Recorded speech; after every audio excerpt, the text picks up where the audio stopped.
What lies behind the City of Copper? What is its relationship to the Jinn and beyond the nature? A city where everyone who enters will not return home. This story has been mentioned in many historical books, and to this day there is nothing to confirm or deny its authenticity. The events of this story come from the time of the Umayyad state, specifically during the time of Caliph Abd al-Malik ibn Marwan. The city of Nohaz is the city of copper. It is a city full of fortunes and treasures. Anyone who tried to reach it was doomed to madness, death, or disappearance. One day, the Caliph was sitting in a council with advisors and intellectuals. The name of the city was mentioned, which put those present in a state of intense discussion, which prompted the prince to silence everyone. A person called Talib ibn Sal appeared and told the commander of the faithful about this city, and after many discussions it was agreed to send a message to Musa ibn al-Nusayr in Andalus. Musa bin Nusayr said, "I listen and obey the commander." An army of 1,000 knights was prepared, and they took with them enough food and drink to last them 4 months, and they began their journey to explore this strange city.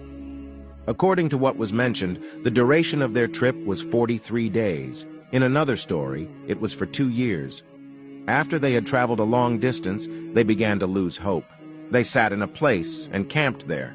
They said, "Let us camp in this place until the morning, and then we can return home," because they had lost hope of finding this city.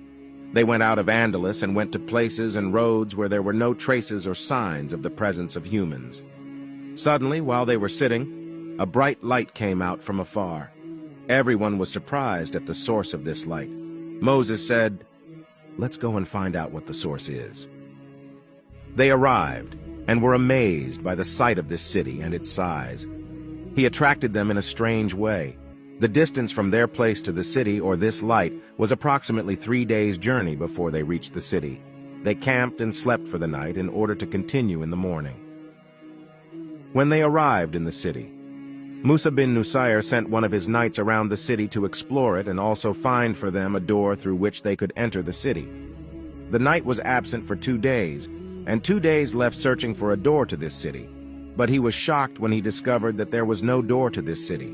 So Musa bin Nusayr asked the group, "Did you bring the ladders?" They responded, "Yes, we did. Bring the ladders and tie them all together so that we can reach the top of the wall." And they indeed brought the ladders, tied them all together, put them up, and it did reach the top of the wall. And here was the shock. If you are interested in the second part, let me know in the comments,